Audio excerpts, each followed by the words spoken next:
recording, man. Oh, I think you said ADR. We need to record over this afterwards so that it fits with what our mouths are saying. ADR, that would be very technical. But that would be a big hassle. Anyway. I'm actually replacing all of your dialogue with voice actor. Oh, that's nice. That would be great. Hence why people will listen. I want the animated version of our podcast where someone is animating it and we actually look like we're cool when we're doing stuff. All right. That's my favorite thing, when they do a podcast and then someone else comes in and just like animates over the top of it, and it's something actually incredibly entertaining. Anybody interested in a sponsorship? You can we'll blow it all on animating. Oh yeah, the huge amount of money that we'll make for the podcast. Oh yeah, we'll throw directly into animating. £1 million a month in animating. Start our own animated series. Yeah, exactly. Animated series for nobody. Awesome. Yeah, just for us. Yeah, we're the only ones. It's got 100,000 views. And each of us though would have to be like a character that's a creature or an animal. Anthropomorphized. What animal would you be? Oh, what if someone were to be animating you into an animal? What do you think they would be? Oh my god, I don't know. I don't know what do I come across as? I'm seeing like lion, Very, like a lion, like you know, kind of like a, it's the hair. bright hair. Yeah, exactly. Yeah. Like I think that. Yeah. Or go with like house cat. That would house cat cool. would be good. Yeah. That'd be nice. I identify as a walrus. I'm fully manatee. Yeah. So both manatee and walrus. Yeah, there we go. On the beach, staring at a house cat. Yeah. Having a little I was conversation. going to say I'd be a seal. Oh, there you go. Oh, This is it. The three of us taking over the ocean in the most lazy way possible. Exactly. Lying on rocks and sunbathing. take over the land in this place. That's it. Easy. You have the whole land, Yeah. and we'll take the sea together. As long as I've got a sunbeam to lie in, I'm fine. That's it. I hate the sun, so I'll be deep ocean. Nice, cool. Yeah. Yeah. Yeah. That'll work out. Drink a lot. Anyway. Awesome. Welcome to Ancient Robot Games Podcast. As always, I'm Dougal. And I am Gelb. And we are joined today by the incredible Mill Valentine. Would you like to introduce yourself? Yes, hello. I'm Mill. I'm half of Dissent Games with my colleague Jess. And, well, I think we'll probably cover everything else as we go through. Oh, no, that was it. That was a great podcast. All done. Fantastic. Great. Yes. So you guys are known for Library Labyrinth, which is a game that I have seen around in many conventions over the last few years as well as your new game coming out called Loose in the Library, which is particularly exciting, but also for having kind of smaller scale conventions and also doing kind of a gaming group. Where exactly is that based? So the games group is in Dundee. It's the Dundee Board Gamers, which is where I live now. But my convention is at completely the opposite end of the country in Worthing, just near Brighton on the south coast. Is this because you saw a big gap in the market in Worthing and we're like, it's filled up. Brighton's a place. Yeah. Well, I used to live in Worthing, and when we did the first convention, I was living in Worthing. Or at least I was living in Worthing when we decided to do the convention, and then we moved halfway through organising it. So that was great fun. At least you could go back to get your stuff really easily because you had to go back for a convention anyway. Yeah. My family's all down there, so it's easy to... So what kind of a convention is it? So it's called Paradise. It's been running for 3 years now. And it's, all kinds of board games, and we have RPGs, and we have Blood on the Clock Tower. This year we had a quiz as well, and like a little game show and stuff. So bring them by, loads of stalls, exhibitors, demos, playtests, all sorts of things. So like UK Games Expo or Aircon, but like slightly smaller. Yeah, it's really hard to set something like that up. What was it that brought you to I need to do this because nobody else is, and I want all of this stuff, and how difficult was it to actually get all of that up and running? It's kind of a stupid story, really. It's going to fit right in with all the other stories we have on the podcast, so that's fine. How dare you? Obviously, I've been to quite a few conventions with our game and our games company by that point, and I'd seen I'd met a lot of the indie designers and people, and I'd seen kind of how it all worked. But my background is in theatre production and venue management and stuff like that, and I was working for the Worthing Theatres at the time, and in the venue hires team, and we had this big gap in February, and we were like, we're not making our targets. I was like, I guess I could just do an event, and that would help.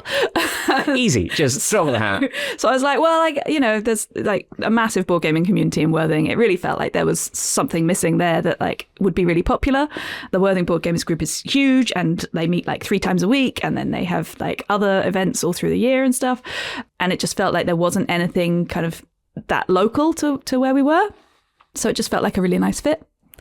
And because I knew quite a lot of designers and stuff anyway through the other conventions, it was quite easy to just message a load of people and go, do you want to do this thing?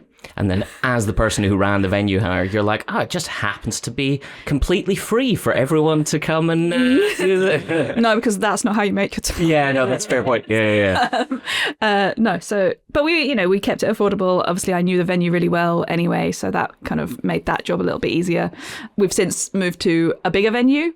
So last year we moved to a venue that was kind of twice the size, also in Worthing. So we're just at Worthing Leisure Centre now, and we started doing 2 days last year as well for the first time. Great. So Congratulations! It's grown quite big, quite quickly. Also, complexity from organizing it from Dundee. Yes, slightly more complicated when you move to a venue that you don't know, but. Yeah, I mean, everything's kind of done online now anyway. So, you pop into the venue every so often and you go, oh, yeah, I'll just measure that. And then that's kind of all you need to actually be on the ground for.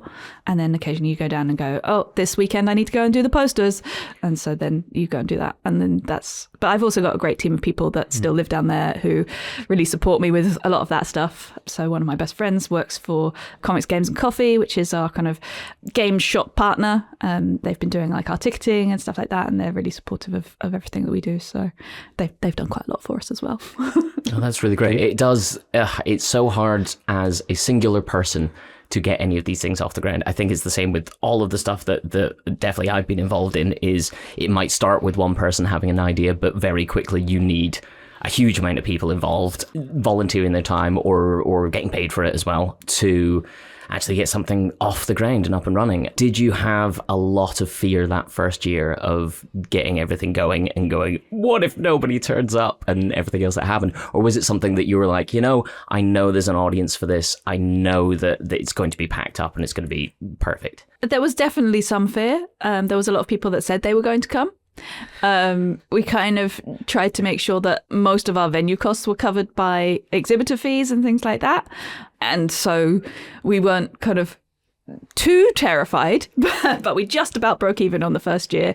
But half the tickets that we sold were sold on the door. So we sold like 150 in advance, but then by the end we'd sold 360 just because of people buying on the door. And that's so hard as like an event organizer to be like, oh God, we've only sold 150 tickets. And then suddenly everybody comes on the door and you're like, oh, wow. This actually works. What a good idea. Let's do this again next year. But you're sort of there, like if people bought their tickets in advance, you'd be like, oh, great. That means I can afford the pop-up banners and, better signage and tablecloths and, make it nicer for people to be there. But when you're sort of terrified that you're not going to have the money to do that, have the cash flow, it's really difficult to kind of progress that. But it's been nice like to see it grow over the last couple of years. So we had 700 odd people last year. So that's doubled in 2 years, basically. And has that kind of helped you with your game design as a game design company? Do you think that having the convention there simply for like people's eyes on it and things like that, but also being able to use that space yourself to work on the game or playtest the game or other bits and pieces, do you think that the convention kind of ties into your game design side quite well? Or is it a kind of completely separate, this is one thing that I have to organize and then this is a completely different thing that just happens to be tangentially attached? I think it's a bit both, probably. Like they are completely separate things that are tangentially attached. Obviously, when it comes to the convention weekend, I'm busy running the convention, and so Jess is the one on the stall doing the playtests and demos and talking to people and selling games and all of that sort of thing. But I also think that it's been really helpful for kind of growing that community of like indie board game designers and stuff. Like there's a group on Instagram that's called the Board Game Proto Hype, and we get like a lot of them coming through. Jess is quite an active part of that community, so she kind of pushes it out to that, and quite a few of the people that we'd already met are quite active part of that community. So we do get pushed out through their group quite a lot. They had a nice picture all together last year, which was lovely. And I think kind of building that community of designers around you is really helpful for that kind of prototyping, playtesting kind of phase. So yeah, so in a manner of speaking, yes, they're completely separate things, but also it's really helped to build that community around us. And the community is just so important, not just with the convention thing, but actually making the board games. I mean, the biggest thing that we've had here is prototyping nights, I think, that have been, and playtesting nights that have been able to have people who are involved in games or who just want to play something to actually give something a go. Just having someone else's eyes on it. We had someone really interesting the other week who came in who was like, I've only had my friends play this for 2 years, so I don't know what it's actually like. And there is a huge amount of kind of fear attached to showing that to someone. It's not that they won't give you the time of day, but it's that they don't have your back in the same way that your friends and everything else like that with. So it's simply getting completely other people to jump in and give something a go opens up a whole avenue of, oh, wait, I didn't realize that doesn't work. It's only because I know that exists. So it definitely helps with rule books, particularly in going, oh, I didn't say that properly. That's how to edit that. I'm sure, Gelb, you have a huge amount of experience with this. That's not as I thought as clear. Things like that. Yes. Happen a lot. Yeah. Exactly that. So in terms of your games, how do you engage with the community when it comes to, obviously, making conventions or building events is one thing, but, do you engage with your actual game players or community in different ways because of how, I guess, community first you are? Yeah, I suppose like when we were first designing Library Labyrinth, it was over lockdown. So probably 80% of our playtesting was happening online. So we had to create a thing in like Tabletop Simulator. We joined an online playtesting weekend through this group called Protospiel, which were mostly US based. So that was weird for the time difference. But it was so helpful because, there's all these other designers playtesting your game, you're playtesting their games. So you kind of see the things that are wrong in their games make you go, oh wait, that's also wrong in my game.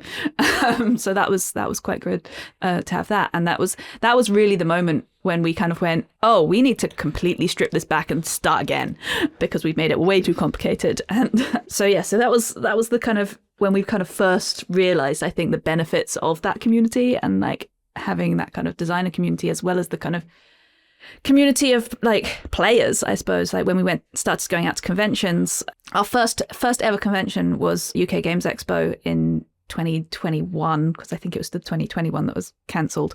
So it was when it first came back, and we finally had like real people to play the game, like real players, and we had kind of no idea, and we were still working from this kind of cardboard prototype. But everybody just got on board, and we changed the game. We'd completely changed the game like a month before the convention. We had no idea really whether it was going to work. And then all these people just came, and they just really loved the fact that it was still this cardboard prototype, I think, because they really felt like they were getting in on the ground floor of something and like seeing the kind of behind the scenes and like, getting to talk to the designers, getting to chat to us about our process and all of that kind of thing. And just kind of having that, they really kind of felt this kind of ownership over it, I suppose. Like we'd been talking in a lot of Facebook groups and like, when it was still Twitter and stuff like that and Instagram and kind of building our kind of online community. And people were coming up to us and going, oh, I've seen this online. And you're like, great, that's brilliant. Or just like seeing the roller banner and going, inspirational women from fiction and history. Yes, I don't even need to play the game. So they were just like on board with the theme, which was great. And it was just really lovely to like talk to people, watch them play the game, see how they reacted. And we've still got that like really nice community of like people around us, people that are willing to playtest stuff online, or people that seek us out at conventions to come and try our new things.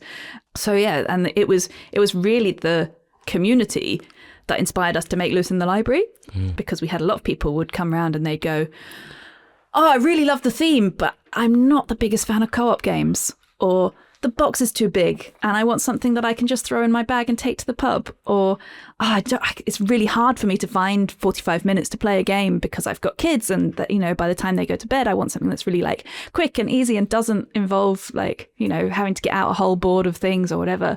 So Loose in the Library is the kind of exactly the same theming, but it's competitive, card-based, quicker, easier, smaller footprint. It's kind of all the things that the community really asked us for that they weren't getting from Library Labyrinth, even though they loved the game of Library Labyrinth. That was, they just kind of wanted this kind of variant on it as well. So we were like, give people what they want. Seems as though you build in public quite a bit and are very reactive to the community. And I mean, I totally know what it's like in terms of like changing the game right before the convention just to, try something out.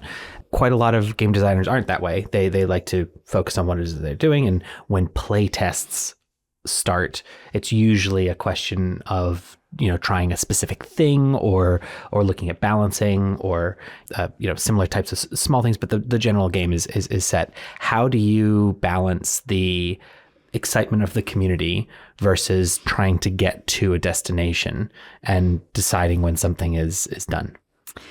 I think it. Everybody has an opinion. Yeah.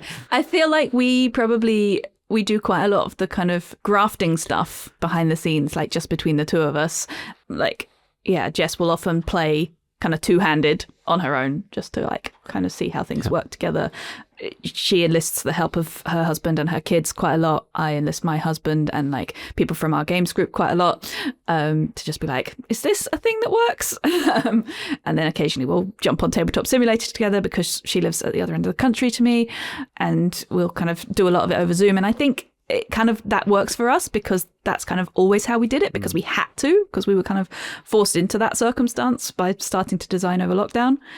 So a lot of the kind of balancing and stuff like that we kind of do behind closed doors. And then when we feel like we're ready to kind of go, we just want to find out if this is fun, because I think that's the kind of key element that often gets forgotten when you're going, do all the mechanics work? Is this well balanced? Is it, and then actually getting it out into the community, you sometimes go, oh, well, that really didn't work.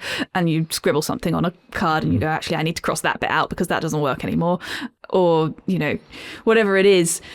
I played a terrible playtest a few weeks ago where we realized that 5 players was too many because everybody only got 2 turns. Mm-hmm. And, the way the first player marker was working meant that the first player had a real advantage.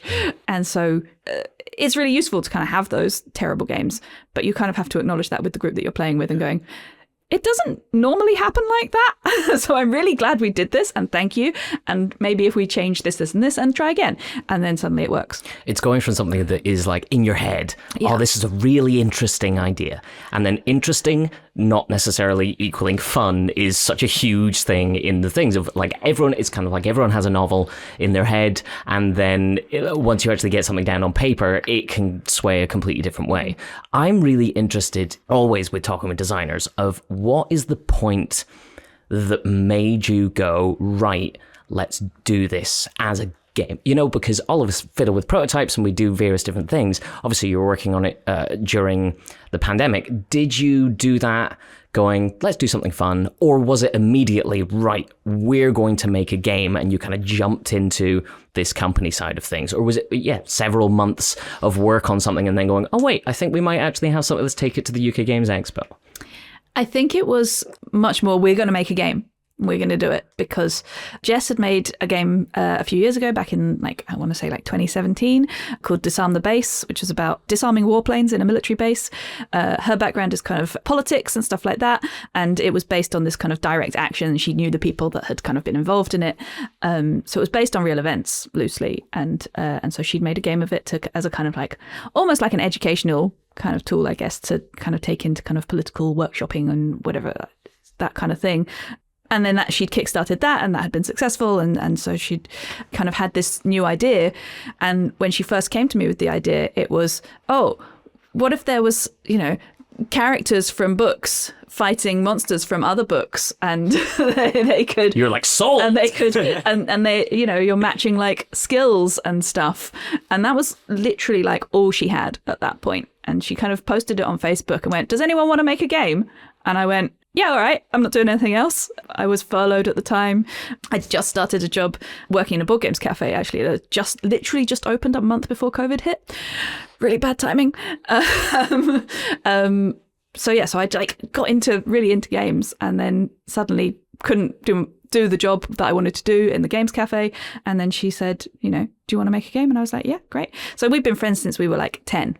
So it was really nice to actually kind of like get back together to do something. So we just kind of started having Zoom calls and talking about ideas and stuff. And then when the lockdowns kind of briefly lifted in the summer, I went down to see her in Reading, and we kind of played some games that we both enjoyed and realized, the things that we enjoy quite often are things like mazes and puzzles and things like that. And so we kind of decided that we were going to factor that into the game a bit more, because it had been kind of 4 modular boards originally, and then we were like, actually, we really like things like Forbidden Island and Labyrinth and things that are kind of more tile based, that have a lot more replayability with the map and stuff like that, because it's always going to be different. I feel like I've kind of got off on a tangent now. Actually, kind of doubling down onto like how is the game played? Which one? The Library Labyrinth. Library Labyrinth is a co-op game with a tile-based map of like 25 tiles in a grid, basically, and it all starts in darkness. And as you flip tiles, you reveal monsters, or you might reveal the shelves. And you are building a team of inspirational women from fiction and history from the books around you to match the skill symbols on the character cards to the skill symbols on the monster tiles in order to capture them. And then you have to go and find the shelf to put them back. Which were the inspirational women that you had to cull from the game because they just didn't quite fit in, but that you really wanted to have in there?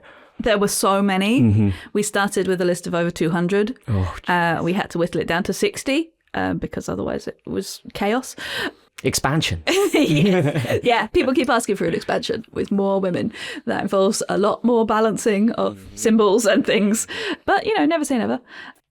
So there was loads, and we were slightly restricted by things like IPs and things like that. So we're going, okay, well, we can't have anybody that's still alive or, died within the last 70 years, or books that are still in copyright or anything like that. So there's a lot of kind of ancient myth and folklore and stuff like that, but then there's also like fairy tale characters. So you've got like Red Riding Hood, and you've got like Bobby from the Railway Children, because that's an old enough book that we can have that, and then you've got like monsters like Fenrir, which is kind of folklore wolf, and you've got Grendel's mother from Beowulf, all these kinds of things. So there's a real mix, but obviously we couldn't have so like more modern characters,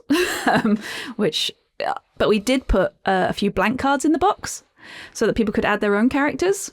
So if somebody like particularly wanted to have, I don't know, Eleanor Roosevelt. Yeah, sure. Then you could add her in. Have you had any really fun community like, I drew this and this is on my card that was sent to you? Do you know they haven't? Oh, gutting. Like, I think people have kind of mentioned in passing that they've added people, and there's nothing to stop people adding themselves or like their family members. I mean, that's a big thing too. Yeah. I personally wouldn't draw myself as an inspirational woman. I would. Oh, you would? Yeah, read the room. Oh, okay, sorry. Good point. No. But no, that's a really interesting thing when you are taking things from IP and history and mythology and all these other bits and pieces, of having that kind of freedom to kind of choose for that. I think that's why a lot of games come out where it isn't attached to any physical real world stuff. They build their own world and they have all of these characters in there simply because they don't want to have to deal with that IP thing. There is a very like specific character that is attached to Mary Curie or something like that, an obvious allegory for that, but you went down that route of no, I want people to know these things because it does have that inspirational side to it, which I think is crazy interesting. Are you bringing back some of those characters then that you couldn't have or had to cull simply because they didn't fit in with the thing into Loose in the Library? So Loose in the Library is all the same characters. Oh, okay. All the same characters, all the same monsters, simply because otherwise we'd have to basically start from scratch all over again. Yeah. And, a lot of it was people saying, I want the same game but different. So we were like, okay, fine. So it's all the same characters, but they just work in a slightly different way, I suppose. Okay. Because the gameplay is different. Because obviously this is a competitive version. So this has got one set of cards, but it's got 4 different rule sets. So we call them different chapters. So there's like the kind of basic, like chapter 1 is just kind of symbol matching and like, quick and easy. You can play it with your kids kind of thing. Chapter 2 introduces the concept of the negative points, which is when you enlist the evil bookworm who's cursed the library to help you, but it comes at a cost. And then chapter 3 is the kind of more complex one that you can kind of play with gamers, that is card drafting and negative points and is a bit more involved, but still not like overly complicated, still a kind of, you can play it on the train kind of deal. And then chapter 4 is the solo rules. Got you. And solo's become such a big thing in board gaming, hugely. It's an interesting thing where I think I know a lot of people who buy games which have a solo mode in them, they never look at it. But then if a game comes out without a solo mode, there are definitely a huge amount of people going, well, can I have a solo mode for this? Like, I want to be able to play this on their own. I think it is a lot of people with kids or people whose maybe partners or friends aren't really interested in playing games, but they're still engaged in the hobby that does such a huge thing. So awesome for having a solo mode in that. Are you working on multiple other games as well? Or is this like one at a time? I also want to know is, do you feel pigeonholed into a library? Maybe bookshelved is more of a better thing than pigeonholed. Yes. Bookshelved into the library theme is now what your company does. Scrolls are next. Scrolls are it, yeah. Or is this something of, no, I just want to do this because people were asking for this and it's attached to the same thing, but our next game is going to be about something completely different. Yeah, I think it's that. I think it's the Loose in the Library was very much, the thing that the community asked us for. So we were like, great, we'll do that. And it's been lovely actually to kind of go back to those kind of same characters that you kind of bonded with, I guess, and to build something new that is kind of similar, but it's not quite an expansion in that way. It's like an offshoot, like a spin-off game of the same thing. But there's always like 1,000,001 ideas in the pipeline. Jess does these like games on greetings cards, so she's constantly designing like little logic puzzles and things like that, and all these like little mini games that all fit on greetings cards, which is lovely. And some of them are mazes, and some of them are logic puzzles, and some of them are solo games, and some of them are 2-player games. There's ones where you roll dice and colour in things, and so a real nice selection of things there. And then she did, our most recent game was Busy Buses, which she designed with some kids at her daughter's school. So year 5s, she went in for like a few sessions with them, got some ideas about what sort of game they wanted, and designed that with them, which was lovely. And so that's now out in the world. It's based on all the different colours of Reading buses. So it's kind of loosely sponsored by Reading buses. They like got permission to use the exact colours that they use on the buses. So all the cards are very accurate to that.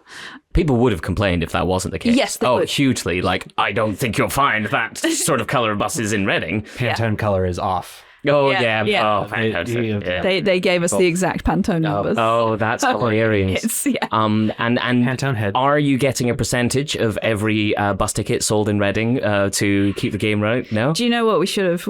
Yeah. That's part of the deal written into it. To be honest, Labyrinth, Loose in the Library, and then Reading, very close to reading. Are you? I'm still trying to? I'm sensing the theme is you haven't gotten away from the theme yet, personally. Yeah, Jess is the real bookworm between us. To be honest, I'm more the kind of gaming side, and she's the one going, I've read all the books that all these characters are in, and I'm going, I've read maybe 2. Have you ever been like, oh, here's a thing, and then it can have these abilities, and she's like, no, that doesn't fit with the storyline of what this actual character is like? Yeah, a little bit. Okay, yeah, fair. Yeah. That's great. Yeah. So attaching to all of that and the sort of gaming group stuff that you do, how have you found that the kind of social media and promotional side of it, how have you found that personally? Has it been a really difficult thing? Or is this something of like, no, this is a big part of the work just to get the game out there, to present it to other people and let them kind of find it? Do you find that social media and pushing the game and the conventions and things that you're doing is a really difficult thing, or is it something that kind of starts with a spark and then just grows really, really quickly for yourself personally? I think like social media has definitely been like a huge part of everything that we've been doing. And again, I think that comes down to the fact that it all kind of kicked off during lockdown and everybody was just on their phones all the time. And, that was the only way to reach people was through social media. And so that I think our community kind of grew quite quickly around that. There was like certain Facebook groups and Instagram groups and stuff that sort of all started popping up around that time. And so we kind of got in on the ground floor of that and have really kind of like built up, friendships and community and stuff from that. I think social media is a huge thing. Like because I set up the Dundee Board Gamers group just over a year ago, and that was literally, I put one post out on Facebook or just like set up a Facebook group, I think, and then posted in, we were playing Blood on the Clock Tower with some friends locally at that point. I put one post in the Blood on the Clock Tower group and went, hey, some people expressed an interest in playing board games. Did you want to do that? Join this group. And a few people did. And my husband put a post out on Reddit as well. And then people just came, like people that we didn't know through any other like way, and that's like massively grown. So like when we first started, we were like, oh, maybe we'll get like 10, 12 people, and now we regularly get kind of 30, 40 people every week, and Great. 2 meetups a week, and literally just from one Facebook post and one Reddit post. Yeah, just community is just huge, and it just grows, and people tell their friends if they have a good time, and word gets around, and you say to people when they come, how did you hear about us? And they go, oh yeah, I think I maybe saw a post on Facebook and I've been meaning to come for a while. And you're like, how did you see this post on Facebook? I think there's like osmosis in the air. Yeah. I never know where I hear about things or anything else like that. I just suddenly feel that need, and it's there. It was the same when we were before we opened up the Ancient Robot Game shop. We were running board game nights and RPG nights out of Argonaut Books, which is the bookshop next door. And we had the same, whereas it started going, oh, let's do some things. And then within about a month or two, it was 40 people every week, the same, and we had to be turning people away. I had about 90 games sitting in the back of a bookshop that should have been used for book storage instead. But it's crazy how that it's almost like there's a community in every place that I've seen these groups pop up. There's a community waiting for it, but the people organizing it have no idea that community's there, and then it just appears. And it's great because it shows that this is something people have always wanted, but actually having the I don't know whether it's guts or foresight or willingness to put yourself out there to actually organize it. It's a difficult thing, but I would say to anyone who's listening, if you're like, I've got nowhere to play games, I don't want to do it, simply just try it. Put something out there. You would be surprised that people will just arrive and be wanting to do the same thing that you want to do. It is a bit tricky to put yourself out there in that way, but so worth it. It's been the most valuable thing for me personally, just because meeting other people who also want to play games is awesome. I think at the end of the day, all board gamers just want more people to play games with. I think that's how, conventions spiral as well and stuff like that. It's and social groups. And, out of our Dundee Board Gamers group now, there's people that meet up outside of the meetups and do other things together. And there's going to be like a whole bunch of us going down to Tabletop Scotland in a couple of weeks, and just knowing that we've got those people to go with and to kind of share the hobby with. And you get to play everybody else's collections, and you don't have to buy all the games yourself. I mean, it doesn't stop us doing that. No, it doesn't. Yeah, for sure.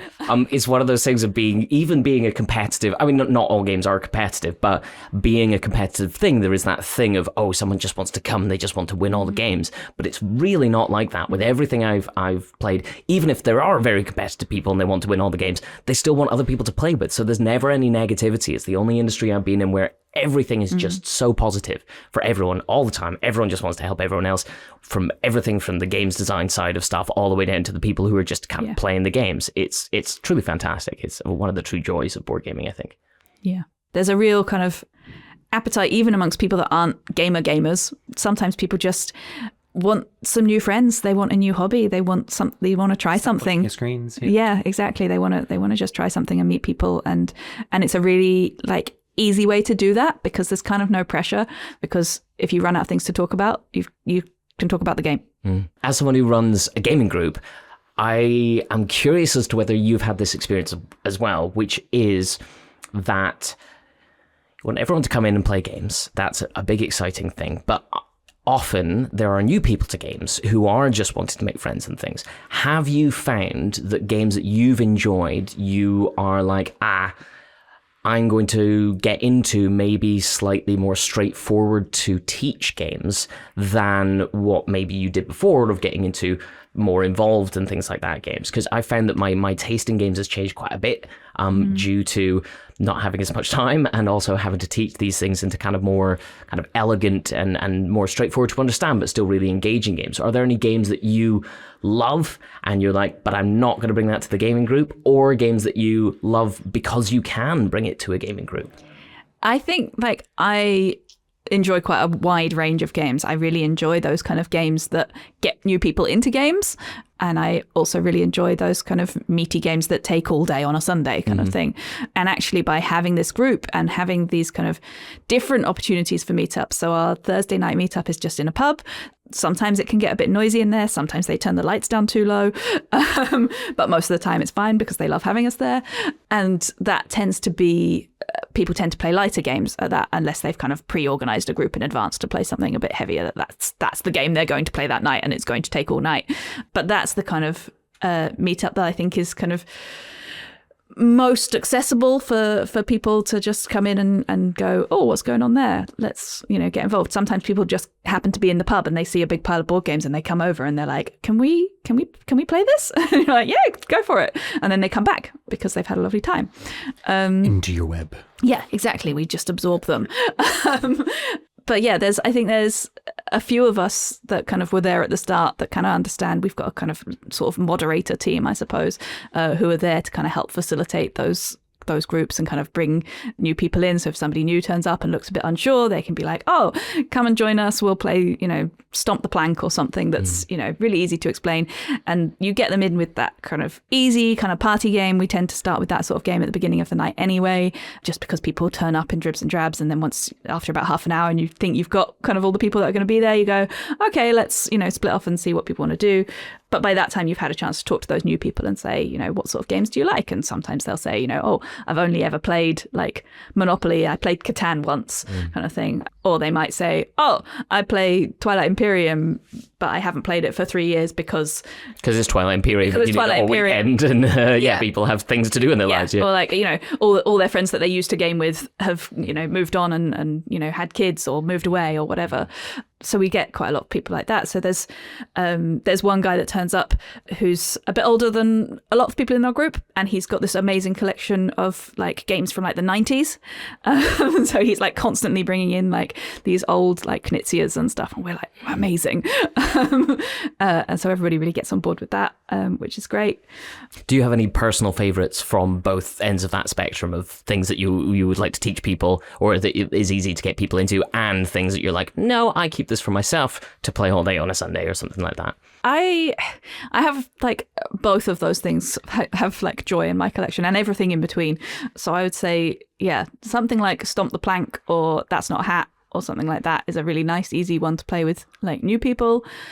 And once you kind of establish like what sort of games they enjoy, then you can kind of branch out a bit. So like Skull or something like that is quite good for that. And then I like to go through like Everdell, I really enjoy. Building a big tree before you even start the game is quite a joy. It's just beautiful. And then like everyone who walks past goes, oh, what's this you're playing? And you're like, well, let me tell you about all the woodland creatures. But then I love a game of Twilight Imperium every so often as well. So yeah, there's one guy in our group who's got a copy of TI and a big enough table, and he's just had a baby, and so everyone's like, how are we going to play?